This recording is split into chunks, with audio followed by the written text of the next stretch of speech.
Business mathematics BBA second year and MBA preliminary chapter progression মানে Pokemon.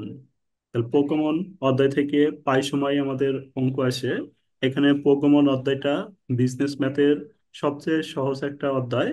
তাহলে Pokemon অধ্যায়টা আমরা খুব সহজেই করতে পারি। আমরা এই অধ্যায় প্রত্যেকটা অধ্যায়ের যখনই করাবো তার আগেই আমরা ভিডিও এবং শিট সমাধান শিট গ্রুপে দিব। আপনারা ভিডিও দেখে সমাধান শিট দেখে খাতায় একটু নোট করে গ্রুপে পিকগুলো দিবেন। তারপরে আমার সাথে আবার লাইভ ক্লাস করবেন। একবার ভিডিও দেখবেন, একবার লাইভ ক্লাস করবেন। তাহলে আপনাদের রিভিশন হয়ে যাবে। আপনাদের পরীক্ষার আর মাত্র 1 মাস 20 দিন বাকি রয়েছে। 1 মাস 20 দিনের মধ্যেই আমরা বিজনেস ম্যাথ ভালোভাবে কভার করে রিভিশন করবো ইনশাল্লাহ। আমরা 1 মাস 20 দিন টার্গেটেই সবকিছু কমপ্লিট করব। যেহেতু আমরা প্রতিদিনই ক্লাস করাচ্ছি, তাহলে 1 মাস 20 দিনের মধ্যেই আমাদের সবকিছু কমপ্লিট হয়ে যাবে ইনশাল্লাহ। আপনারা সবাই একটু সিরিয়াস ভাবে নেবেন যে 1 মাস 20 দিন আমি বিজনেস ম্যাথের একটা জার্নি শুরু করলাম। 1 মাস 20 দিনের মধ্যে আমরা এটা শেষ করে যাতে রিভিশন করতে পারি। আর বিজনেস ম্যাথ আপনারা সবাই ইতিমধ্যেই জানেন যে বিজনেস ম্যাথটা একটি কঠিন সিলেবাস। যে বিজনেস ম্যাথে প্রায় সময় দেখা যায় সারা বছর পড়ার পরেও দেখা যায় 60% স্টুডেন্টের ইনপুট চলে আসে। আর আমরা 1 মাস 20 দিনে আমরা কন্টিনিউ করব। এই 1 মাস 20 দিনে যাতে আমাদের সর্বনিম্ন হলেও 50 দিয়ে জানি আমরা পাশ করতে পারি, সর্বনিম্ন 50 মার্ক যেন তুলতে পারি। আপনারা সবাই প্র্যাকটিস করবেন এবং গ্রুপে হোমওয়ার্ক দিবেন। দেখ গ্রুপে আমি পরীক্ষা নেব, পরীক্ষাগুলো সব কন্টিনিউ দিবেন। আশা করি আমার 15 বছরের অভিজ্ঞতায় বিজনেস ম্যাথে আমার যাদের 2 মাস পাইপ করাছি আমি, 2 মাসের মধ্যে যাদের সর্বনিম্ন 2 মাস পড়াছি তাদের মধ্যে কোনো ইমপ্রুভ আসে নাই বিজনেস ম্যাথে। ইনশাল্লাহ আপনাদেরও আসবে না, আপনারা যদি একটু সিরিয়াস হয়ে যান। দেখেন প্রগমন অধ্যায়ের জন্য আমাদের সাধারণত কিছু নিয়মের দরকার। যে প্রগমন অধ্যায়ে আমাদের যা কিছু নিয়ম প্রগমনের অঙ্কগুলা অনেক সহজ হয়ে যাবে। দেখেন এখানে আমরা লিখছি হচ্ছে ধারা। ধারার অঙ্ক আমাদের মূলত এটা, যে ধারা সাধারণত 2 প্রকার। তাহলে আমরা এখানে সাধারণত 2 প্রকারের ধারা পাবো। একটা হচ্ছে সমান্তর ধারা, আরেকটি হচ্ছে গুণোত্তর ধারা। তাহলে এখানে সমান্তর ধারার কথা বলছে যে ধারায় প্রত্যেকটি পদের বিয়োগফল সমান হবে তাকে সমান্তর ধারা বলা হয়। তাহলে কি বলছে? যে ধারায় প্রত্যেকটা পদের বিয়োগফল সমান হবে তাকে সমান্তর ধারা বলা হয়। যে ধারায় প্রত্যেকটি পদের বিয়োগফল সমান হবে তাকে সমান্তর ধারা বলা হয়। সমান্তর ধারায় আমাদের কিছু সূত্রের প্রয়োজন হতে পারে। যেমন এন তম পদ। এন তম পদ সমান সমান হচ্ছে a+n-1 ইন্টু ডি। তারপর আমাদের প্রয়োজন হতে পারে সমষ্টি।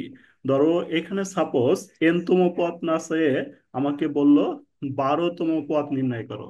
তাহলে এই যে এন এর পরিবর্তে 12 দিয়ে দিল, তাহলে আমি কি করব?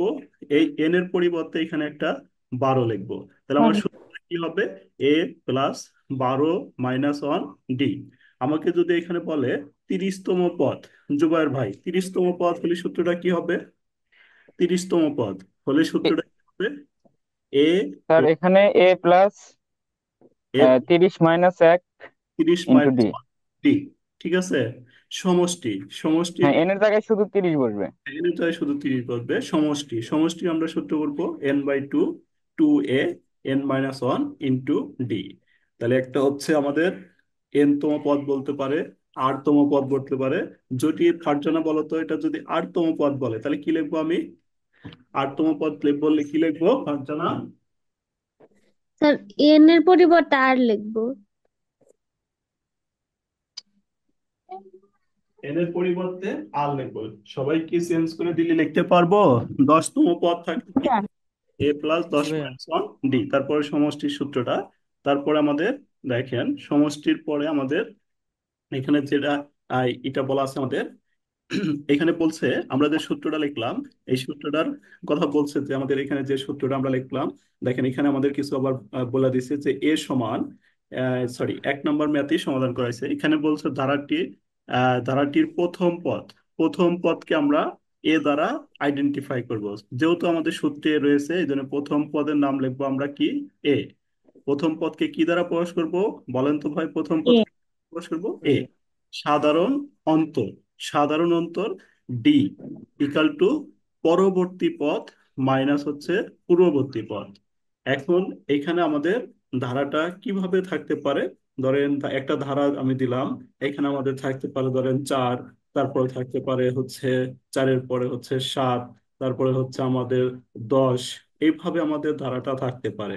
তাহলে আমরা বলছি কি, সমান্তর ধারা হওয়ার জন্য কি করতে হবে, মানে যে ধারায় প্রত্যেকটি পদের বিয়োগফল সমান হবে তাকে সমান্তর ধারা বলা হয়। যেমন এখানে যদি এটাতে 7 থেকে আমি যদি 4 বাদ দিই, কত হয় বিয়োগফল বলেন? 7 থেকে 4 বাদ দিলে আমাদের বিয়োগফল কত হয়? 3। থ্রি। আবার 5 থেকে যদি 10। 7 বাদ দিই, বিয়োগফল হচ্ছে 3। তাহলে কি বিয়োগফল কি সেম হচ্ছে বলেন? জি তারপর স্যার। আমাদের এভাবেও জি স্যার। থাকতে পারে, যেমন 4, তারপরে থাকতে পারে 8, তারপরে থাকতে পারে হচ্ছে 12। যেমন প্রত্যেকটা পদের বিয়োগফল, এই যে দেখেন এখানে 4, এখানেও 4, তাহলে বিয়োগফল সমান। আমরা এই ধারার প্রথম পদকে কি দ্বারা প্রকাশ করব, ধারাটার প্রথম পদকে কি দ্বারা প্রকাশ করবো এ বলেন? এ ধারাটার দ্বারা প্রথম এ। পদকে এ দ্বারা প্রকাশ করব। সাধারণ অন্তর হচ্ছে আমরা ডি দ্বারা প্রকাশ করব। জি সাধারণ স্যার। সূত্র এখানে বলছে কি, পরবর্তী পদ মাইনাস পূর্ববর্তী পদ। পরবর্তী পদ এখানে কোনটা ভাই, প্রথমটার পরবর্তীটা কত, 8 না বলেন? এই 8 আর এই পূর্ববর্তী পদ কত, 8 - 4। এই ফোর। এটা থেকে এটা বাদ, আমি যদি এটা ধরি তাহলে 7 থেকে কত বাদ যাবে, 4 বাদ যাবে। ফোর। এতটুকু কি ভাই আমরা বুঝতে পারছি বলেন? না জি কারো, স্যার। জি ভাইয়া। কারোর কোনো সমস্যা? জি স্যার, বুঝতে পারছি। আমাদের দেখেন একদমই সিম্পল ম্যাথ, আমরা অনেকগুলো ম্যাথ করতে পারবো, একদম সিম্পল ম্যাথ। জাস্ট সারটাই ম্যাথ গুলো করাতে আপনাদের অনেক টাইম লাগে ফেলায়। আসলে আমাদের একদিনে প্রায় এক অধ্যায় করে শেষ করা প্রায় পসিবল। 1 ঘন্টা করলে আমরা অনেকগুলো ম্যাথ করতে পারবো ধীরে ধীরে যদি করি। আর যদি স্পিডে করি তাহলে তো আমার একদিনে এক অধ্যায় শেষই হয়ে যাবে। দেখেন এখানে বলছে যে এখানে একটা ধারা দিয়ে দিছে, তাহলে এই ধারাটা আমি আগে জাস্টিফাই করে দেখবো যে এটা আমাদের পরীক্ষায় নাও বলা থাকতে পারে সমান্তর ধারা বা গুণোত্তর ধারা। যদি বলা না থাকে তাহলে আমি জাস্টিফাই করে দেখবো যে এই ধারায় বিয়োগ করে করে পার্থক্যগুলো সমান হচ্ছে কিনা। যেমন এখান থেকে এখানে বিয়োগ করি, পার্থক্য কত হচ্ছে আমাদের ভাই? স্যার। 4। এখান থেকে এখানে বিয়োগ করি, পার্থক্য কত হচ্ছে? 4। তার স্যার। মানে আমি দেখতেছি বিয়োগ করে পার্থক্যগুলো সমান হচ্ছে, তার মানে এটা হচ্ছে আমাদের কি ধারা বলেন? কি ধারা? সমান্তর ধারা। সমান্তর ধারা। তাহলে আমাদের ম্যাথটা হচ্ছে 4, 8, 12, এভাবে আমাকে বলছে যে 30তম পদ নির্ণয় করো। তাহলে 30তম পদ নির্ণয় করতে বলছে। তাহলে আমি এই ম্যাথটা সমাধান করব কিভাবে, যে একদমই সহজ। দেখো আমি লিখবো হচ্ছে ধরি। তাহলে আমরা প্রথমে কি লিখবো বলেন? ধরি ধারাটির কি লিখবো বলতে পারবেন? প্রথম পদ। ধরি প্রথম পদ ধারাটির equal এ সমান 4। প্রথম পদ। না ভাই, ধরি লিখবো এইভাবে, ধরি, অনেকে বলতে পারতেছেন ধরি কি লিখবো যে এইভাবে, জুবাইর ভাই, ধারাটির, ধারাটির প্রথম পদ। প্রথম পদ, ধারাটির প্রথম পদ লিখবো হচ্ছে এ। ধারাটির এই। প্রথম পদ এ ইকাল টু 4। ধারাটির প্রথম পদ এ সমান সমান 4। সাধারণত কত লিখবো? ডি। ডি সমান দ্বিতীয় পদ কত? 8 - 4। 8 - 4। আমি আবার আর দেখ, 4। সমস্যা নাই, দেখেন এই যেভাবে লিখবো। 1 নম্বর ম্যাথটা দেখেন, ধরি ধারাটির প্রথম পদ এ ইকাল টু 4, সাধারণ অন্তর ডি সমান দ্বিতীয় পদ মাইনাস প্রথম পদ। তাহলে দ্বিতীয় পদ পেয়েছিল আমাদের 8, প্রথম পদ পেয়েছিল 4। তাহলে দ্বিতীয় সাধারণ অন্তরটা বের হয়ে গেল। ঠিক আছে। জি স্যার। তারপর আমাদের কি বের করতে বলছে ভাই, এখানে বলছে আমাদের 30তম পদ নির্ণয় করো। তাহলে আমরা জানি 30তম পদের সূত্র কি বলেন? 30তম পদের কি সূত্র? এ প্লাস, এই প্লাস এ প্লাস, 10 - 1। কি এন এর পরিবর্তে তো 30 চাইছে, এ প্লাস 30 - 1, মাইনাস 1। যেটা চাবে ওইটা এ প্লাস 30 - 1 ডি। ঠিক আছে। ডি। জি তিরিশতম স্যার। পদ, 30তম পদ চাইছে, এই জন্য আমি লিখলাম এ প্লাস 30 - 1 ডি। তাহলে আমাদের এই সূত্রটা হইলো যে 30তম পদ নির্ণয় করতে বলছে, তাহলে 30তম পদ সমান সমান এ প্লাস 30 - 1 ডি।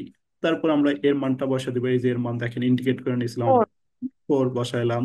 30 - 1 বিয়োগ করলে আমাদের এইটা বাদ দিলে কত হয়? 29। ডির মান আমরা বের করছি, এই যে ডির মান হচ্ছে আমাদের কত? 4। তাহলে ডির মানটা আমরা 4 বসা দিলাম। তাহলে এই যে এখানে এই দুইটা গুণন করলাম আমরা, তাহলে এই দুইটা গুণন করলে কত হয়? গুণন করেন তো ভাই, এই দুইটা গুণন করে আমরা এই 4টা যোগ করে দিলাম। দেখেন তো 29 গুণন 4 কত হয়? 29 গুণন 4, দ্রুত গতিতে একটু ক্যালকুলেশন করবেন ভাই। 116। 116-র সাথে 4 যোগ করলে 120। হুম। দেখি আমরা 30তম পদ কি বুঝতে পারছি সবাই? জি স্যার। জি স্যার। আচ্ছা, তারপরে নেক্সট স্টেপটা আমাকে কি বলছে? সেম ম্যাথ বলছে। এখানে বলছে প্রথম পদ কত হবে, এ সমান কত হবে ভাই? 5। সাধারণ অন্তর ডি সমান কি? এই দ্বিতীয় পদ থেকে প্রথম পদ বাদ দিবেন, দ্বিতীয় পদ থেকে প্রথম পদ বাদ দিলে ডি সমান কত হয়ে যাবে ভাই? হুম। 3। ডি সমান 3 হবে না জুবাইর ভাই? বলেন। তারপর আমাদের বলছে যে এখানে ধারাটির 100তম পদ নির্ণয় করতে বলছে। এখানে যা ছিল 30তম পদ, এখানে বলছে 100তম পদ। বলেন সেম অঙ্ক কিনা? জি স্যার। তারপরে আমি জি দেখাচ্ছি স্যার। যেভাবে লিখবেন ধারাটি। তো তাহলে আমরা নেক্সট এর 2 নাম্বারটা দেখাচ্ছি, দেখেন। আচ্ছা, 2 নাম্বারটা কি আমরা করতে জি পারবো স্যার। সবাই? দেখাও দিচ্ছি, দেখেন। এই যে বলছে 2 নাম্বার, ধরি ধারাটির প্রথম পদ এ সমান কি 5, সাধারণত বি সমান, দ্বিতীয় পদ হচ্ছে 8, প্রথম পদ হচ্ছে 5, 8 - 5 = 3। তাহলে আমাদের বলছে 100তম পদ। 100তম পদের সূত্র এ প্লাস 100 - 1 ডি। তাহলে এর মান আমরা এই যে এখানে এর মান ইন্ডিকেট করে নিছি, এর মান হচ্ছে 5, বসাইলাম এর মান 5। 100 - 1, 100 - 1 99। ডির মান হচ্ছে ভাই 3টা বসাইলাম। তাহলে আমাদের কি 302। অতএব ধারাটির 100তম পদ 302। জি। বুঝতে পারছি? জি স্যার। এই সহজ জি না? স্যার। সহজ ছিল না কঠিন ছিল? স্যার সহজ ছিল। দেখেন, নিম্নের সমান্তর প্রগমন দুইটির কততম পদ? 25তম পদ। 25তম পদ দেখছে। তাহলে এই প্রথমটা কি করাবো না বের করতে পারবেন? 25তম পদ। এখানে যা ছিল 30তম পদ বের করছি আমরা, 100তম পদ বের করছি, এটাও কিন্তু আমাদের প্লাস প্রথমটা দেওয়া পারবো। নাই। এটা প্রথম পদ। প্রথম পদ কত ভাই? প্রথম পদ কত? 3। তাহলে 3। লিখবো প্রথম পদ এ সমান 3। সাধারণত ডি সমান সমান কত লিখবো? 6 - 3। মাইনাস। তাহলে সাধারণত লিখবো 3। তারপরে 25তম পদ। 25তম পদ আমরা বের করব। দেখেন কিভাবে বের করি, এই যেভাবে। দেখেন, ধারাটির প্রথম পদ এ সমান 3, সাধারণ অন্তর ডি সমান 6 - 3 3। 25তম পদ, তাহলে 25তম পদ কি হবে? সূত্র এটা এ প্লাস 25 - 1 ডি। তাহলে এর মান হচ্ছে, এই যে এর মান 3, তাহলে এর মান 3 বসা দিলাম। তো এই 25 থেকে আমরা যদি 1 বাদ দিই তাহলে হবে 24, আর ডির মানটা হবে হলো 3। তাহলে এই যে আমাদের এই দুইটা গুণন দিলে 72, 72-এর সাথে আমরা 3 যোগ করলে 75, ধারাটির 25তম পদ 75। দেখেন তো, বুঝতে পারলাম? জি স্যার। বলেন কারোর সমস্যা হলো কিনা?